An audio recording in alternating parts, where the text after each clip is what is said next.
NCERT 12वीं की नई बुक से हटाया बाबरी मस्जिद का जिक्र, कार सेवा और विध्वंस की डिटेल्स भी गायब। एनसीईआरटी की 12वीं राजनीतिक विज्ञान की नई किताब से बाबरी मस्जिद का नाम हटा दिया गया है। इसके स्थान पर 3 गुंबद वाली संरचना लिखा गया है। वही नई किताब में राम मंदिर आंदोलन पर अधिक जोर दिया गया है।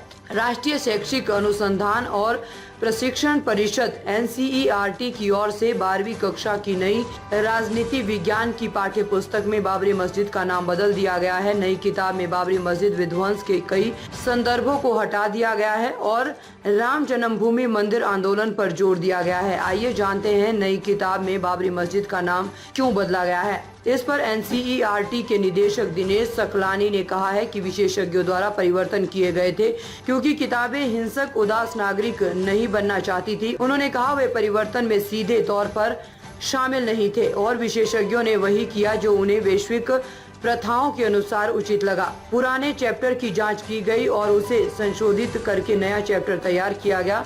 सकलानी ने कहा कि बाबरी मस्जिद का संदर्भ हटाना सुप्रीम कोर्ट के फैसले के अनुरूप है। पाठ्य पुस्तक का नया संस्करण जिसे 3 महीने पहले परिवर्तनों की घोषणा के बाद पेश किया गया, किताब में बाबरी मस्जिद का नाम नहीं है और इसे 3 गुंबद वाली संरचना नई किताब में बताया गया है। उन्होंने कहा कि विशेषज्ञों ने इस पर फैसला किया कि इसे क्या कहा जाए और क्या नहीं।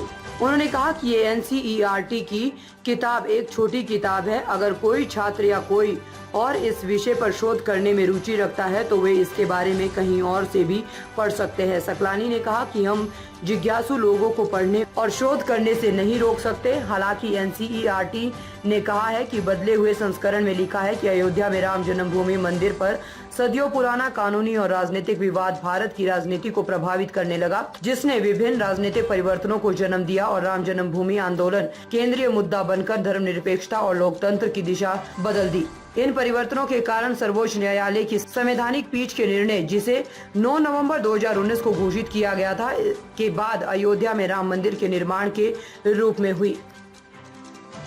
ताज़ा खबरों से जुड़े रहने के लिए हमारे चैनल को सब्सक्राइब करें और बेल आइकन को दबाना ना भूलें ताकि हर खबर की नोटिफिकेशन आपको मिलती रहे।